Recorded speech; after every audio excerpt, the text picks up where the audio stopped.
Hello friends, Jai Hind, this is your friend Bhushan. I welcome you all to another edition of Daily News Analysis. Particularly in this edition, we are going to discuss very important articles that were featured in the Hindu and Indian Express newspapers today. Particularly in the explain section that is important from the perspective of prelims, we are going to discuss 4 important articles from the Hindu, Indian Express and other important newspapers. Particularly, we are focusing on Hindu and Indian Express from the start itself. So, the first important article that we are going to discuss is about PMLA ruling review. Very important from the perspective of prelims. You must know various provisions of this particular law, PMLA in particular, its recent amendments, the controversy surrounding it, power of ED, the Supreme Court judgments, and now the review petition that was filed. Okay, all these things are important from the perspective of prelims, so stay tuned. Another important article that we are going to discuss is about the recent government cabinet decision particular about upgrading ITIs, the scheme for upgrading ITIs, very important scheme from the perspective of prelims. Although this is new scheme, you must know the history surrounding the schemes when it comes to skill development in India. Very important from the perspective of prelims. Another important article that is important from the perspective of defense and prelims as well is about precision guided long range weapons that are there in India's arsenal. Very important in the current climate that India is facing. Okay, very important. You must know the various weapons that India possesses, its range, whether it is cruise or ballistic missile, what exactly are the features of these particular weapons. Very important from the perspective of prelims. Another important article is about gut microbiome. This particular article was featured in the science page of the Hindu, particularly in online edition. So, in this article, essentially, we are going to discuss some important areas of discussion from science and technology part, particularly what exactly is this gut microbiota or microbiome in particular, what exactly is the role of prebiotics, probiotics, etc. So, we are actually going to limit our discussion to those points only. Particularly in the decoded section, we are going to discuss very important article from the perspective of GS2 international relations, particularly India and US relations and how India and US energy collaboration can actually forge energy security and sustainable energy future together. So, that particular article is important from the perspective of mains, and so stay tuned. Okay. So, the first important article that we are going to discuss is about the review which is pending about on the PMLA ruling that Supreme Court gave after the recent amendments. Okay. So, particularly in this article, we are going to discuss the various provisions of PMLA, Prevention of Money Laundering Act particularly. What exactly is this money laundering? Is it well defined in the law? What are the recent amendments? What are the ED powers that were, litigated a lot at that point of time in 22 particularly? So, we are going to discuss all these background points as well in this particular articles. So, obviously, this is important from the perspective of mains as well. You must know the PMLA and the controversies surrounding it. Very prominent question can be asked on that particular area. So, stay tuned. So, particularly in this article, so what exactly is this news about? So, recently the Supreme Court will review the Enforcement Directorate's authority regarding arrest and property attachment under PMLA Act. So, see, after the 2022 amendments particularly to the PMLA Act of 2002, ED's powers were expanded. So, essentially, now after that, Supreme Court upheld the amendments and essentially, the expanded powers of ED were declared as a constitutional. But now there is a review petition pending in the Supreme Court and the arguments and that case is ongoing. Okay, particularly. See, you must be thinking how Supreme Court can review its own ruling. Can you tell me how, what exactly are the review petitions? What exactly is special leave petition? So, just study from that perspective as well, whether high courts have that particular power of review or not. That is also important area for you from the perspective of prelims. We are not going to discuss that particular part here. We are sticking to the PMLA and the recent controversies surrounding that.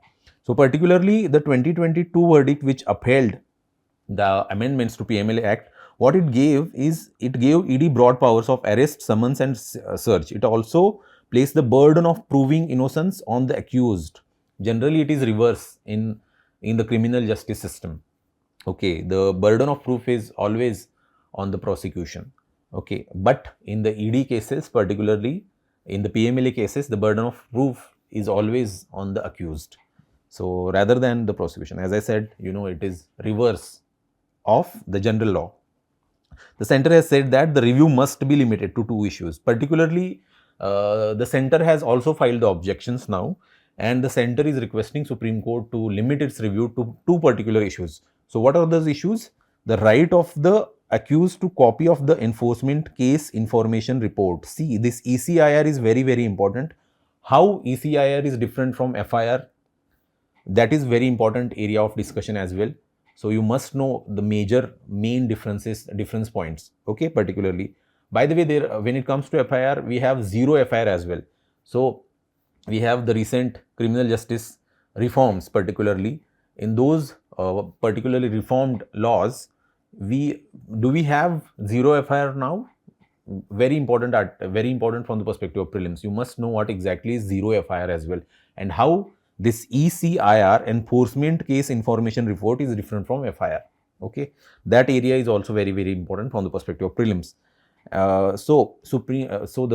Actually the center argued that the review must be limited to 2 issues, not the whole of amendment and the whole of ruling.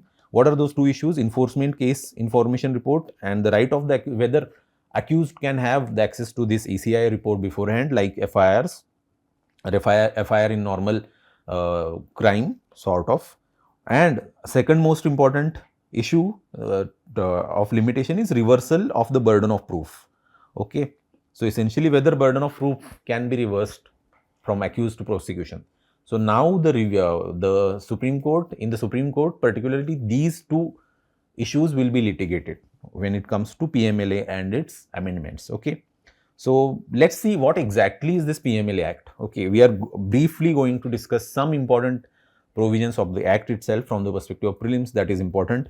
So it was enacted, as I earlier said, by Parliament of India under Article 253 of the Constitution in 2002 to what? To actually prevent money laundering and provide for the confiscation of property derived from or involved in money laundering. Very important from the perspective of preventing the huge corruption, black money, money laundering. Okay, this particular law was enacted. Okay, so in this particular law of 2002, the offense of money laundering was well defined in section 3. So what exactly is this money laundering? The wording is very, very important. Whosoever directly or indirectly attempts to indulge or knowingly assist or knowingly is a party or is actually involved in any process or activity connected with the proceeds of crime, including its concealment, possession, acquisition or use, and projecting or claiming it as untainted property, shall be guilty of offense of money laundering. Okay, I know this is very complicated sort of definition, but as I said, the law is well defined when it comes to the definition of money laundering. Okay, so this particular definition is there. You do not have to remember the definition per se. From the perspective of clarity only, I actually mentioned that particular definition. So if in prelims if the question asks that money laundering, the offense of money laundering is not well defined in the law, it is a wrong statement. It is well defined by this complicated definition right here. I just told you that. So director FIU IND and director ED have been conferred with exclusive and concurrent powers under relevant sections of the Act. What exactly is this? FIU is a Financial Intelligence Unit. Financial Intelligence Unit is FIU. So we are going to see what is its mandate, who can be elected the director of that, and all those things here. Okay, ED we have already covered. Okay, in previous editions of Daily News Analysis, we have already covered the powers of ED and the controversy surrounding that. Okay, particularly who is the adjudicating authority under a PMLA to exercise jurisdiction, power and authority conferred by it to confirm attachment or order confiscation of attached properties. So there is appellate tribunal as well under this particular act to hear appeals against the order of adjudicating authority. So there is adjudicating authority and there is appellate body as well under the act. See, another important, very important provision under the act is The offences under PMLA are non-bailable. Very important from the perspective of prelims. You must know the PMLA offences are non-bailable. That means the court has discretionary power to grant bail. Okay. So that particular article is very, very vital. What about bail provision? That, in recent times we have seen in prelims particularly, we have, many times the questions asked about the bail, the provisions of bail under the PMLA Act and otherwise as well. Okay, so before granting bail to a person accused of money laundering, the court must be satisfied on two conditions. What are those two conditions? Prima facie innocence, reasonable grounds to believe that the accused is not guilty of the offence. They must assume he or she is innocent. Okay, no risk of tampering. The accused should not commit any offence if released on the bail. That is, generally these two conditions, if they are met, the court generally grants the bail to the accused. So what are some observations of Supreme Court of India in this regard? See, the recent amendments and the subsequent Supreme Court judgments are very, very important. From the perspective of mains, you must cite these judgments in your answer. Okay, very important. See, the first recent Supreme Court judgment came in 2022 post the amendments in Vijay Madan Lal Chaudhary versus Union of India. Okay, in that particular case, SC upheld the constitutionality of PMLA. It upheld provisions including those related to definition of money laundering, attachment of property, search and seizure, etc. So essentially, PMLA was upheld, constitutionally upheld in this particular judgment. Then in 2023, we have Pankaj Bansal versus Union of India. SC stated that ED must provide the arrested individual with a written copy of the grounds of arrest. Earlier, the accused did not get the ECIR copy. That is sort of FIR. There are differences. As I earlier said, ECIR is different and FIR is different. Okay, just go through that difference on your very important from the perspective of prelims. As I earlier said, the failure to do so would render the arrest illegal and invalid. Now, the written copy of ECIR must be given to the accused. That is the judgment in Pankaj Bansal case of 2023. What is the latest? It is Tarsim Lal versus Directorate of Enforcement. So, in this particular case, SC clarified that ED cannot arrest an individual after special court has taken cognizance of the case. So, if the special court has taken the cognizance, ED's power of arrest are not valid in that particular case. Custody is meant for effective investigation, not punishment for under trial.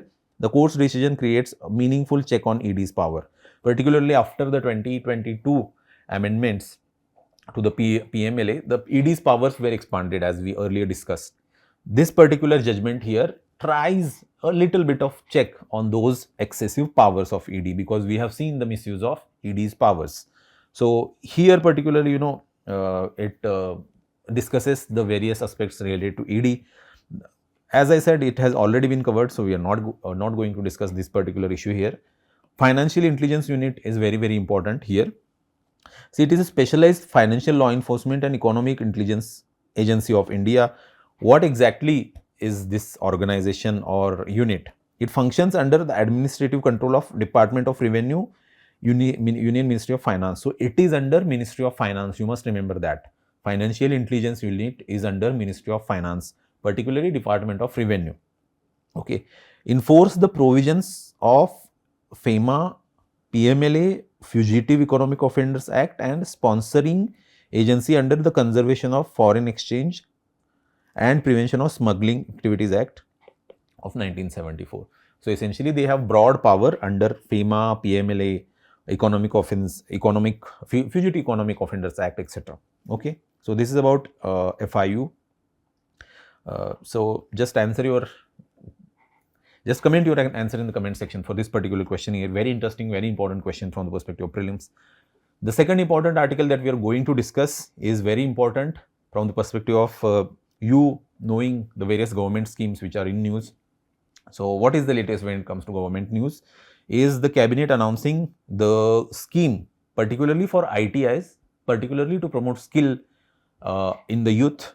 The cabinet approving 60,000 crore scheme for upgrading ITIs, setting up 5 skilling centers. See, from the perspective of mains, this particular article is also very vital. you must know what India is doing, what particularly the central government is doing for, actually harnessing our demographic dividend. The demographic dividend window is very limited. India is very young country. India is one of the youngest countries in the world today, with mean average age being 28-29. But by 2047, that demographic dividend will be reducing, will be declining, is the right word. So essentially we have this very limited window. So that's why, our goal of Viksit Bharat by 2047 is very, very vital. In this particular period, in this 20 odd years, we must strive for achieving the heights of the goal which are defined under the Viksit Bharat mission. Okay. So essentially, this particular, as I said, from the perspective of prelims, you must know the very important government schemes and the provisions associated with it. So about the news or about the schemes, the current schemes. So it is a national scheme for upgradation of ITIs and skilling. So it is a centrally sponsored scheme. Many times, you always get confused whether the scheme is centrally sponsored or central sector. Okay. You must also know what exactly is the difference between centrally sponsored scheme and central sector scheme. So particularly, and this scheme, total budget outlay is 60,000 crore. It is a centrally sponsored scheme. There is, central share of 30,000 crore. There is a contribution of ADB and World Bank. So in this particular scheme, there is a contribution by World Bank and ADB as well. ADB, World Bank, we have already discussed. We have already covered the mandates of ADB. Where are the headquarters of them? The recent controversies surrounding those bodies as well in the earlier DNA editions. State share here is, around 20,000 crore. Industry share is also there. So industry share is through CSR and PPP model. From the perspective of prelims, you must know what exactly is CSR, corporate social responsibility, who can donate, what are the conditions under the CSR initiatives, particularly for the companies to follow. Those provisions are also very important. Okay, what exactly is this core objective? Core objective, as I said, to upgrade ITIs. More than 1,000 ITIs needs to be upgraded. Establish 5 national center of excellence for skilling. Okay, so where are those skilling centers are going to be established? It will be in Bhubaneswar, Chennai, Hyderabad, Kanpur and Ludhiana particularly. And there is, course revamp as well. There are, ITIs, making ITIs more aspirational, more government owned, but industry managed. Very important from the perspective of our own demographic youth dividend. Okay. So what are the implementation features? It will be industry led, but based on SPV, special purpose vehicle.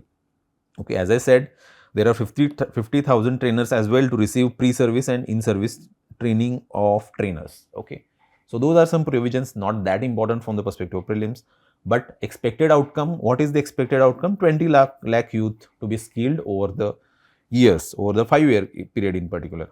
So this particular slide here, discusses the strategic alignment, where you can draw such diagrams, schematics in your main answers particularly. So what exactly it contributes to? It contributes to Skill India, it contributes to Make in India, Digital India and Gati Shakti as well. Okay, as I said, India is moving fast towards our goal of Viksit Bharat by 2047. So this particular scheme is very important from that perspective as well. So it addresses gaps in infrastructure and outdated trades, weak industry and academia linkages and all those things. Okay. So let's see some government initiatives which are there, particularly Skill India Mission. We are going to discuss. We are going to focus particularly on Skill India Mission. That is the foremost scheme of the government, which was launched way back in 2015. It is a very ambitious scheme. It has the objective of training over 40 crore people in different skills by 2022. It was an original target. It has been postponed over the years though. Okay. Promote industry relevant job oriented skill training. The Skill India Mission focuses on industry relevant and job oriented skills. It encourages entrepreneurship.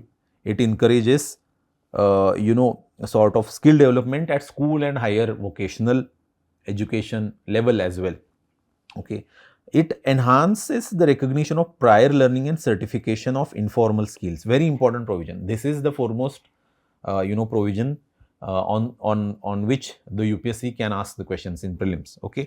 So what are some schemes under this particular mission? So first and foremost scheme is Pradhan Mantri Kaushal Vikas Yojana, very important scheme. National Apprenticeship Promotion Scheme is also there. There is Sankalp and Strive.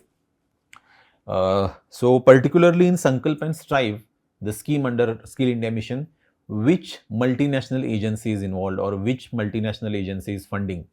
Comment your answer in the comment section. Very important from the perspective of prelims. National Skill Development Corporation is also there. So, we are not going to discuss in detail the provisions or, pointers of those schemes, but you must know what is there in Skill India Mission. Okay.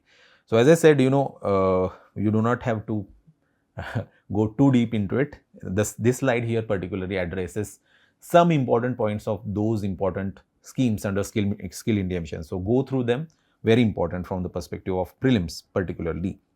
So, as I said, the achievements are also important. Most of the time, we see the criticism of the schemes, what are the lacunas in it and all those things, but the scheme has achieved a lot. So, what it has achieved?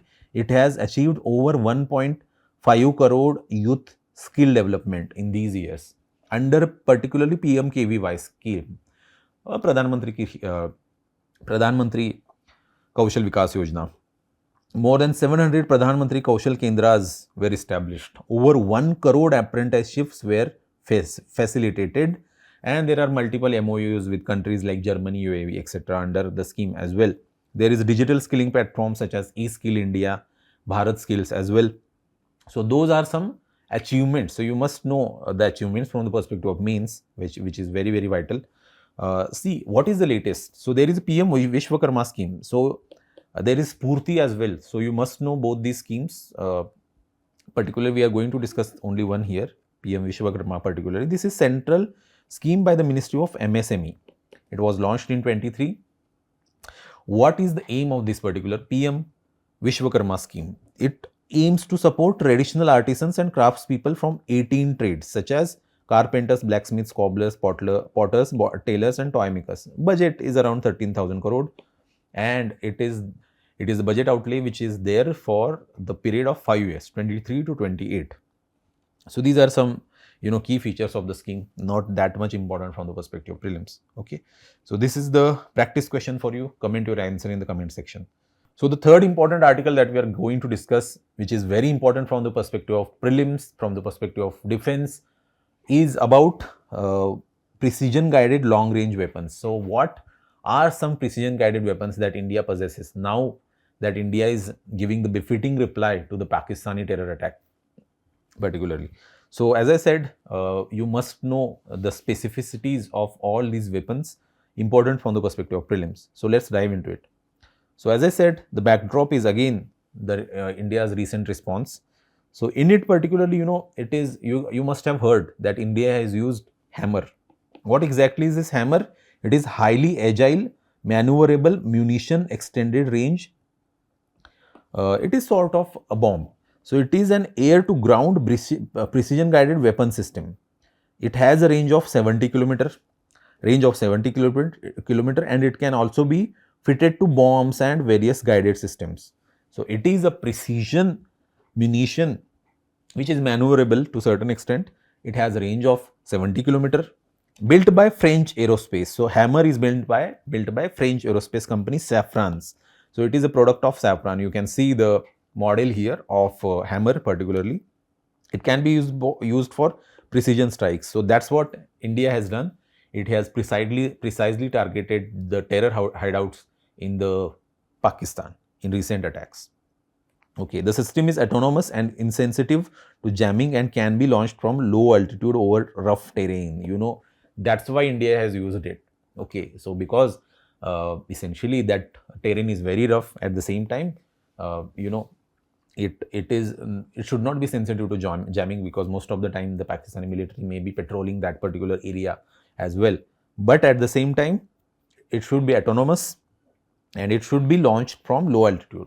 It will be able to launch from low altitude. So considering all these factors, the hammer is used in recent attacks. So there is hammer and scalp. Okay, along with hammer there is a scalp. Okay, both these weapon systems were used in the recent attacks by India. So it is air-launched cruise missile. So we are going to discuss how cruise missile is different from ballistic missile.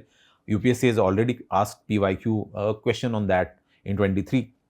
Okay. So air-launched, it is Scalp. What exactly is Scalp? It is air-launched cruise missile with stealth features designed for long-range deep strikes. So what is the range? 450 kilometers. So compared to Hammer, it has the range of 450 kilometer. Hammer, on the other hand, had 70 kilometer range. Manufactured by European multinational MBDA. See, you can observe both these weapon systems are not manufactured by Indian companies. There is no role for DRDO in manufacturing of those munitions. Okay. So essentially, it uses inertial navigation system, global positioning system, GPS, and terror referencing, and penetrate bunkers and ammunition stores. As I said, considering all these features, India has used it for the precisely striking the terror hideouts in Pakistan. There is Meteor as well. Meteor is a new generation beyond visual range air-to-air missile that is effective effective in dense electronic warfare environments. It is a solid fuel ramjet. Now the question for you is, how exactly ramjet is different from scramjet? Okay, very important. Just comment your answer in the comment section for that particular question.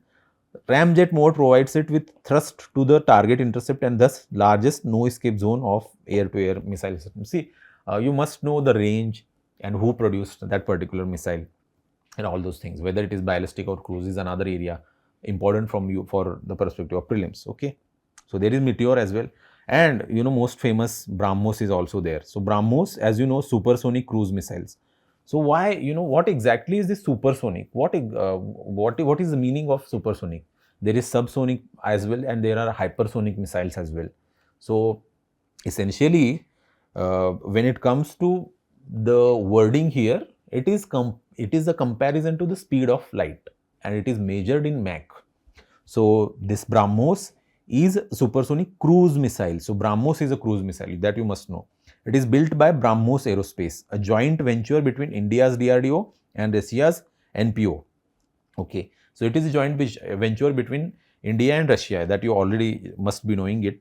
So it operates at Mach 3 speed. As I said, it is actually measured in the speed is actually measured in Machs. So Mach 3 speed in the cruise phase, which ensure reduced flight time, lower dispersion of targets, quicker engagement time, and non-interception particularly. It operates on fire and forget principles. So, you just have to fire and forget about it. Essentially, that is very dangerous. So that's why, use of missiles is always creates the deterrence. At the same time, it creates the response which can escalate to greater extent. Okay, so most of the time, knowing the specificities of these missiles is also very important, not just from the perspective of exams, but otherwise in general as well. Adopting a variety of flights on its way to that is not that much important. Carries a conventional warhead weighing 200 to 300 kilograms. So it can carry the conventional warhead, particularly in the range of 200 to 300 kilograms. The range of some BrahMos missiles for land and ship attacks has been nearly doubled in recent years. So range is increasing. Most of the time there are various research and development measures that are taken by India. Particularly DRDO is working on that front as well. Loitering munitions. What exactly are these loitering munitions? These are used for surveillance and identification of targets and can carry out precision strikes and autonomously or otherwise. So they can work autonomously or otherwise also.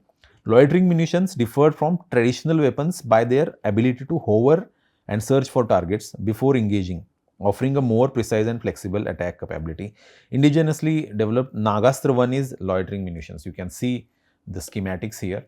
Very important long-range missiles that are possessed by India. See, from the perspective of prelims, as I earlier said, ballistic versus cruise missile is another important area. So what exactly is cruise missile? The flight path of cruise missile is it flies at low altitudes in a straight path like an airplane, but ballistic missile follows a parabolic trajectory. it is a parabolic trajectory. It is like a parabola. It is like this. Okay. So launched into space, then descends. So it follows that trajectory, projectile motion trajectory, you must be knowing. So powered through its flight, jet or turbofan engine, powered during initial phase only, then coast unpowered. Okay, this is very important point of difference between cruise and ballistic missile. See, for cruise missile to work, it has to be powered throughout its flight. You cannot just fire and forget. You have to power it throughout its flight. Okay, but on the other hand, the ballistic missile is like you just have to power it in initial phase. Once it is projected essentially to the target, it powers on its own. It follows that projectile motion and hits the target. This is the major difference between cruise and ballistic missile. See, the speed is also very important. Generally, cruise missiles are subsonic or low supersonic, while ballistic missiles are often supersonic or hypersonic, up to Mach 20 plus. Essentially, that's why speed particularly is more for ballistic missile, because it has to be powered in initial stages only. Range, typically shorter range. Cruise missiles are typically shorter range, few hundred or few thousand kilometers, but ballistics can have intercontinental range as well. You must have seen ICBMs, intercontinental ballistic missiles. Most of the time, those are actually paraded a lot by North Korea and China in recent times as well. Particularly, but when it comes to accuracy, cruise missiles are more accurate compared to ballistic missiles. So, what is the example? See, the BrahMos is a cruise missile. As I said, it is a cruise missile. It is a joint collaboration between India and Russia. And what are the ballistic missiles?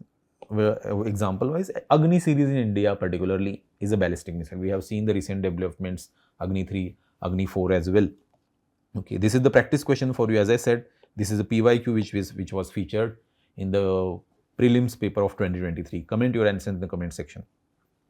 So the next important article that we are going to discuss is about gut microbiome. So this particular article was featured in the Hindu e-paper particularly. It is not maybe part of the printed edition. Important from the perspective of science and technology particularly. See what particularly this article, although looks huge, in essence what it is trying to say is, according to the review published in the Lancet Health, the climate-induced changes in the yield and nutritional quality of plants, seafood, meat and dairy, it could disrupt the diversity in human gut microbiota. So in our gut particularly, we have this microbiome where trillions of microbials live essentially. So you must be knowing your own body is home to a microbiome of these microbials particularly. So essentially that is so that's why most of the time there are good bacteria and there are bad bacteria. Most of the time good bacteria improves your gut health. So that's why it is said that particularly yogurt and all those things are source of good bacteria. So bad bacteria are also there, like E. coli, okay, that can actually ruin your gut health. Okay, so that's why it is often said that you use some probiotics, prebiotics. So that's why UPSC asked questions on that particular part in UPSC prelims in recent times. Okay, so essentially how climate change is affecting the gut microbiome is the study. So that study is not that much important. As I said, there is hundreds of trillions of bacteria, fungi, protozoa which reside in human gut. Okay, but bacteria are group's predominant members. So the bacteria are the foremost microbials which are present. Lower bacterial diversity has been observed in type 1 and type 2 diabetes. Okay, that is really important. Okay, so if you have good gut health, you will be at a lower risk of diabetes as well. There are some connections, although the studies are ongoing. As I said, this particular slide here discusses the significance of gut microbiota.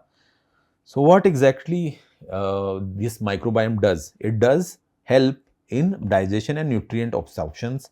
It helps in development and regulation of immune system as well. It influences host metabolism, fat storage, energy balance, all those things. Okay, so healthy gut is important for our nutritional security, for our overall health and development security, and that in a way, so that's why that healthy gut is also very, very vital.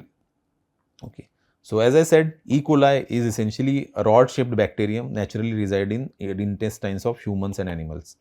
It is a beneficial role in transition. As I said, E. coli can be beneficial, but mostly it is harmful. Some types of E. coli can cause various infections, including diarrhea, UTIs and respiratory issues, pneumonia, etc., etc. So there are some E. coli species which can cause that. Okay, as I said, this particular slide here is the most important. So this particular slide addresses how prebiotics are important or are different from probiotics. Okay, so when it comes to definition, prebiotics are non-digestible food components that promote growth of beneficial gut bacteria, while probiotics are live beneficial microorganisms that provide health benefits when consumed. So Yakult, you must have seen, is a probiotic because it is live beneficial microorganisms, which it involves live beneficial microorganisms. Particularly, prebiotics are typically dietary fibers, for example, insulin and other saccharides, while probiotics are live bacteria or yeast. As I said, lactobacillus is another one which is found in the curd and all those things. So those are probiotics. Function act as food for probiotics, stimulates their activity. So essentially, prebiotics stimulates probiotics. So that you must know. Do not get confused. Prebiotics actually stimulates probiotics, because probiotics are essentially living organisms. Okay, microorganisms, not organisms per se, microorganisms directly add to the population of healthy microbes in the gut.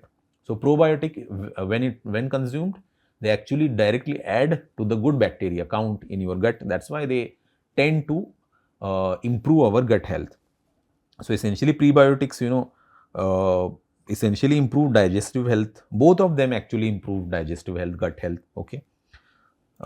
They are mostly, prebiotics particularly are used in functional foods and dietary supplements.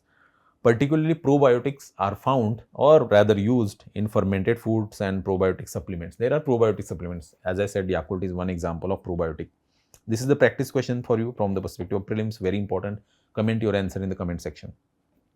So the next important article that we are going to discuss from the perspective of mains in the coded section is about the building blocks of India-US energy future. Okay, how India and US together can build the energy secure future for both countries. See, this article is important from the perspective of India-US relations, GS2 particularly. Okay, so we have seen the UPSC PYQ as well in recent times. Particularly, this here is the UPSC PYQ in that regard. Okay, so what exactly is this article arguing? So the context obviously is the recent Vice President's visit to India. So India's foreign policy priorities also highlight the cooperation in technology, mobility of people, sustainable energy as essential for strategic convergence. So there is a strategic convergence in the areas of technology, mobility of people and sustainable energy. And this particular article here focuses on sustainable energy. So what exactly, is this sustainable energy partnerships? So there is a critical mineral partnership, the first and foremost important from the perspective of both countries' energy security. What exactly is this critical mineral partnership? It is, but before it, what is the strategic importance of this particular partnership? It helps in energy transition, defense manufacturing rely on critical minerals. See, most of the time nowadays, critical minerals is the foremost area of strategic importance. Most of the time, you must have seen China controls almost 90% of global share when it comes to processing of rare earths. So most of the time, it is a geopolitical risk for not just India but US as well. And with recent ban and recent restriction by China on the export of rare earths, it is creating a lot of issues for the country's own energy and energy security particularly. So what exactly is this India-US MOU of 2024, which is about critical mineral partnership.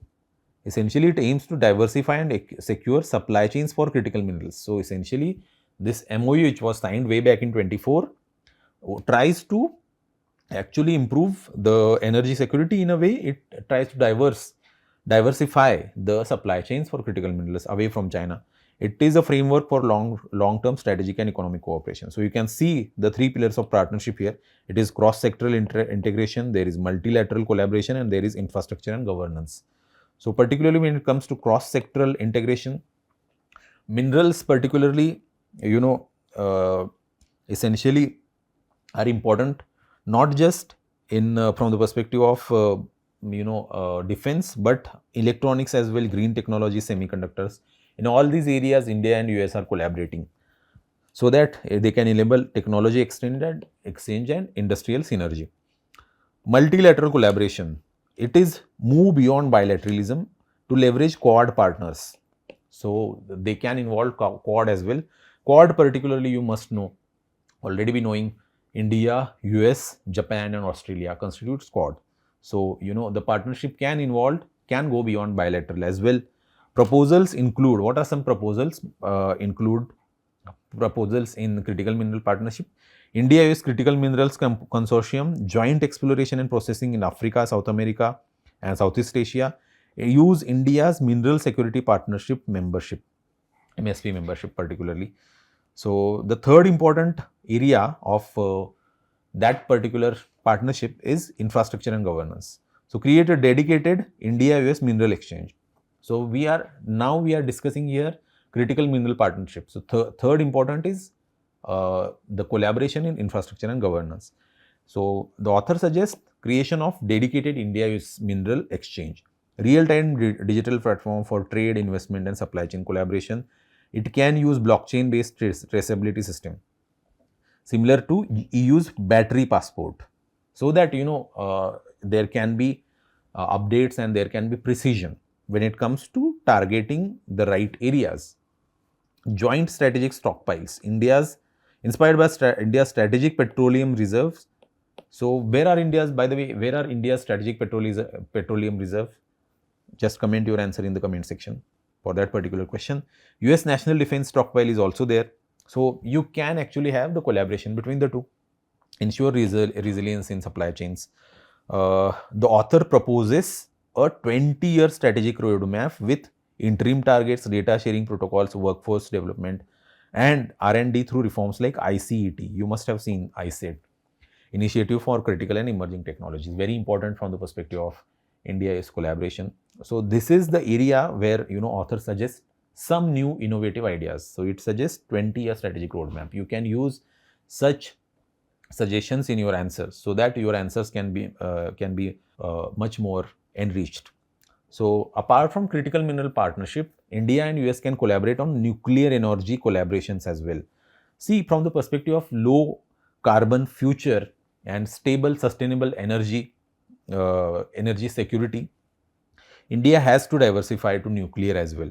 So, surging power demand, as I said, India is urbanizing fast. There are many digital India missions. For all these, power demand is going to surge. So, currently, what are the targets for nuclear power in India? Particularly 100 gigawatt of nuclear power by 2047. Currently, what is the capacity? It is around 8 gigawatt currently. So, we are producing 7 to 8 gigawatt, but our target is 100 gigawatt.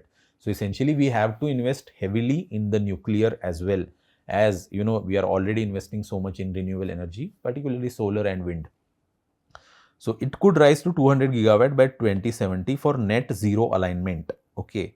So, according to key projections, so if by 2070, the India's target of net zero, if we have to achieve it, we have to upscale our nuclear energy production to 200 gigawatt from current 7 to 8 gigawatt. So, huge production capacity increase that we have to do. 3 reforms for scaling nuclear power. So, the author here suggests 3 reforms: accelerate project delivery, enable private sector entry, nuclear safety and waste management. So, we are briefly going to discuss 3 areas. So, as I said, accelerate project delivery. Now, build time we have to reduce from 9 to 10 years to 6 years. So we have to reduce what exactly is build time? Building the projects, nuclear projects particularly, use standardized reactor designs, faster approvals, skilled EPC. EPC is, here is engineering, procurement and construction delivery. Enable private sector entry. So India's nuclear space is closed, particularly because most of the time, it is considered a strategic sector. Present law, which is Civil Liability for Nuclear Damage Act 2010, it restricts private participation. What author suggests is the author suggests to amend the law to allow private investment in nuclear plants. Okay, ensure bankable power purchase agreements, promote small modular reactors. See, this is where India has to focus, SMRs. So very, very important from the perspective of, nuclear energy and production.